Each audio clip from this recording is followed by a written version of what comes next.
Good evening and welcome to Health Exposures. I'm your host, Deborah Arneson, and welcome. Tonight we have a wonderful guest, one of my very most favorite people in the whole world, not only from a spiritual vantage point, but from a knowledge vantage point. His name is Joe Bushes, and Joe has been with us before. I'm sure you've seen him on the show, and we're talking about acid and alkaline balance or imbalances. So Joe, welcome. Thank you. It's nice to be here. It's really good to have you back. I have red cheeks now from those little comments. He's great. A little embarrassed. He's a walking world book of knowledge when it comes to nutrition. Thank you. Has been my mentor in many instances. So thank you. That's I'm very flattering. Appreciative of you. Thanks. So let's talk about acid and alkaline balance.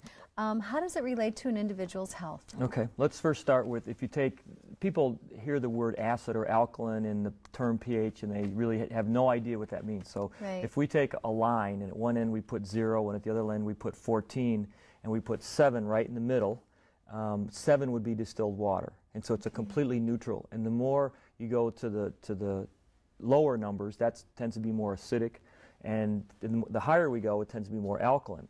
And just to give you an idea, your mouth tends to be slightly alkaline, and your stomach has a pH of like 1.5 to 3, and so it really digests the proteins and kind of mashes them up and takes proteins, these long chains of beads, and breaks them down into individual beads.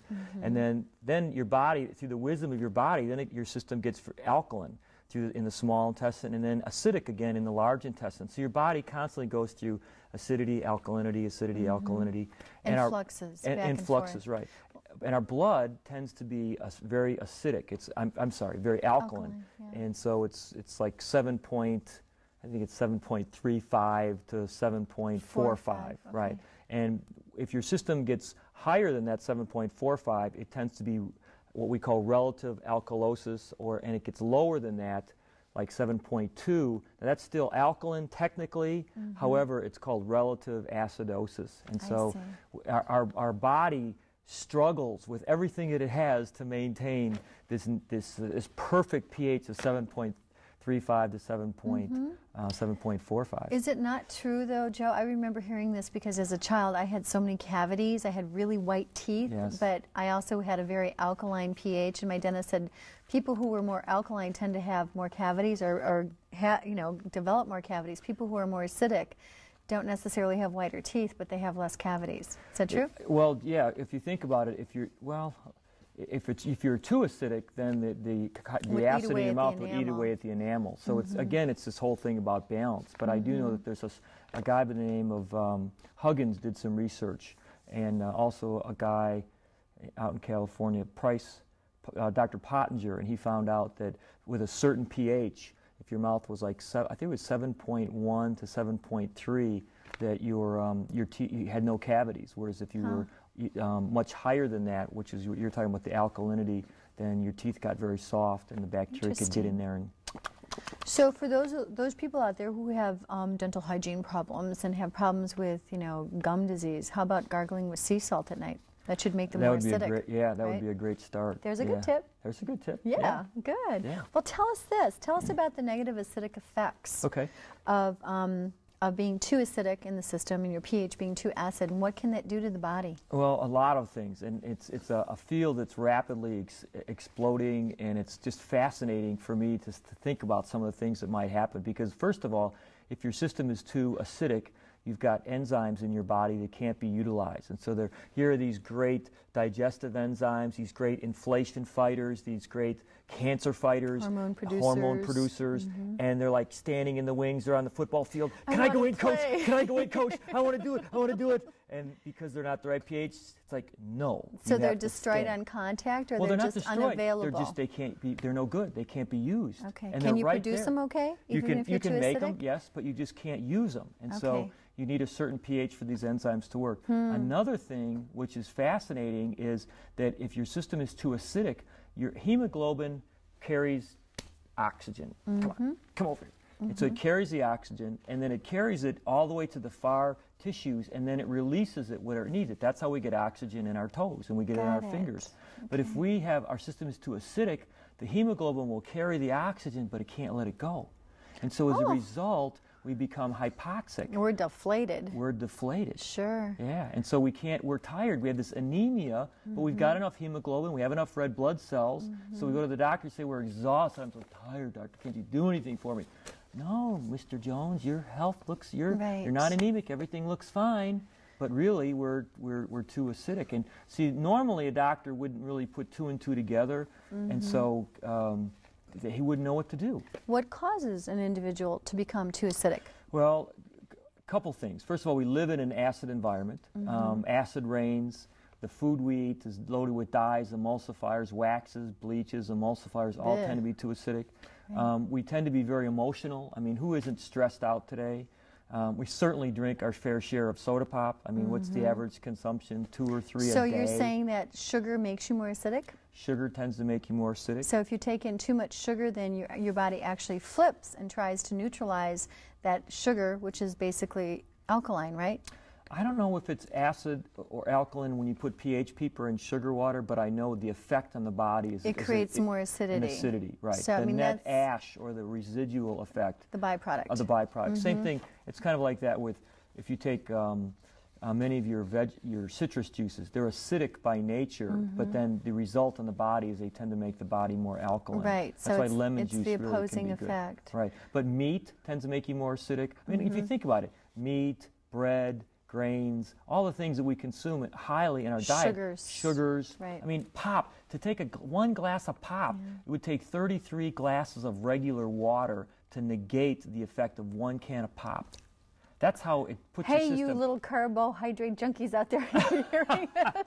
That's appalling. 33 glasses of water to neutralize the acid from 1 can of soda. That's right. Now, that's not to mention if you're drinking a Pepsi or a Coca-Cola and we get our 10 teaspoons of sugar on top per of that. can, per 12-ounce can. Not to mention now we have the 20-ounce variety. Right, we go into get the big slurps or whatever they are in the white hens. You see these kids sucking on these all day long. It's amazing to me. So. And all those things tend to make your system more acidic. It's so interesting, Joe, because I was over at the hospital last week and we were just doing some brief consulting with some of the kids. And, you know, at one of the clinics, most of the women who come in there are between 14 and 21. Okay. And, you know, I was there with one of my consultants and we were simply asking if they'd like to know more about their diet. Would they like to see some of this information on good, bad, and ugly fats and proteins? And they were like, no, not really. And I said, well, here's some information. I gave it to him. The one little girl went, oh my goodness, everything that's ugly and bad I'm eating. So we sat down and did a diet review. And here's what this child had, 14 years old. About 8 soda pops, the 12 to 16 ounce. This is that one day? That's what she had for a daily diet. About 4 Link sausages, a Burger King burger with a muffin and fries, and then maybe a bowl of cereal. That was the average diet, and that is the average diet for a lot of American kids. If I were to eat that much sugar, Deborah, I would be like this. Oh, I know, because you have all muscle. There's no fat on your body. You have no residual stores, Joseph. But it makes people crazy and moody, and she was very overweight. Yeah. Yep, she was very overweight and had no energy, and that's what that type of diet does. And what's happened in America is we're exposed to foods that are processed, adulterated, dyed, colored, and they have no live nutritional value. Right. And that's if you eat that all the time, you're going to be in what we call acid-alkaline imbalance, right? That's exactly right. Well, there's 2 problems with this. It's either A, you consume too many acid foods, which we do a lot of anyway. I mean, any food by its nature tends to go towards acidity. But the other thing that happens is we don't have enough alkalizing foods to counterbalance. I mean, what would they be? Well, fruits and vegetables, basically. Your fruits and vegetables. Simple. Yeah. And water. I mean, we need water to flush out our kidneys and to get rid of some of the cellular waste that we have. But that's, I think, the #1 deficiency in America is water. We don't drink enough water. Right. And we drink enough coffee, we drink enough pop, but we don't drink enough water. Right, exactly. And everything else is very dehydrating. That's right. But let me tell you something else about it, because I was listening to a lecture and all of a sudden, pop, my brain just went wild when I heard this. If you think about it, if your cells become, or your tissues become too hypoxic, not enough oxygen, what thrives in a anaerobic environment? I mean, you know, already you're shaking your head. Bacteria, yeast, viruses, some newer research in cancers. I mean, hello, I wonder why we catch every little bug that goes around. Right. It's because, that's one reason, that's not the only reason. But that could be one reason. It creates a perfect host setup. That's exactly right. You're the perfect host for a party of bacteria. Party down. Let's have all our relatives come over. What about That's coffee? Right. What does coffee do to people? Coffee, actually, here's another one of these odd things. If you put pH paper in it, it is acidic, but it does have an alkalizing effect on the system. Because it's so acidic, it creates the body's ability to counterbalance and make more of an alkaline pH. Right. But green tea is a beverage that's something that's very good for you, and that has a positive effect because of the bioflavonoids, the flavonoids in there, and it has the alkalizing effect as well. I had read somewhere also, Joe, that rice is one of the most neutral foods there is. It has the pH of like 7.3, is it? You know, I'm not sure the exact pH, but I do know it is one of the best neutral foods. Yeah, it's one of the most hypoallergenic foods because it does have such a neutral pH. Sure. So more people are less allergic or reactive to rice-based sugars. And we hardly ever eat rice. Right. I mean, you're allergic to corn because everything has. I got some cranberry juice the other day, and I went to take a look at it. First ingredient, high fructose corn syrup. Yeah. Corn's in everything. Yes. Wheat's in everything. And dairy. And dairy is in everything. Three most popular allergies. Yeah. And probably the three most popular foods that create acidity in the body as well. That's for sure. Milk sugar, right? Wheat, which is a short sugar chain. That's right. Most of the wheat's very processed. Right. And what was the other one we said? Corn. The corn. Yeah. Corn, another sugar. Well, sorry, guys. Sorry, that's right. We're here to bring you all kinds of good news. Hang in there. Take a notepad out. Okay. So tell us about the direct and indirect effects of eating this way.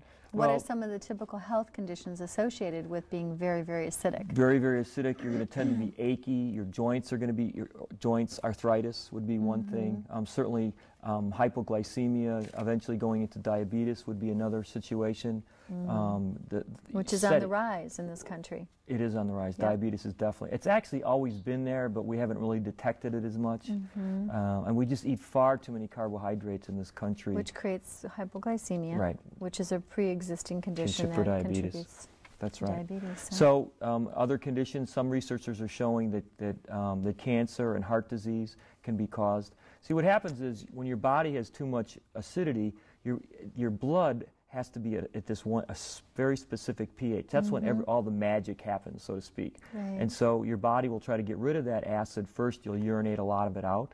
Second, you'll blow it off as you breathe, and that's why exercise is so good. You know, everybody says exercise, exercise, exercise. Sure. Here's one more reason to exercise, because your system has to blow off all that carbon dioxide. Right. And then the next way that we get, what happens is if you can't get it through your lungs and you can't urinate it out, then what happens is your body starts stuffing it in the tissues and stuffing it inside the cells. And that's when you end up with like distraught tissues with achiness and soreness. Right. Yes, and the cell membranes, the covering, we've got something like 27 billion cells, these wonderful little manufacturing sites. Plants, the plants, it's like a manufacturing plant. Right. And the covering for things to get in and out is the cell membrane. Right. And that cell membrane gets tighter and things can't get in, and the good stuff can't get in, and the bad stuff comes out. So it gets tighter when you're too alkaline? When you're too acidic. Too acidic. Okay, and when so you're alkaline, it tightens up in an effort to protect itself? Right. Is that it?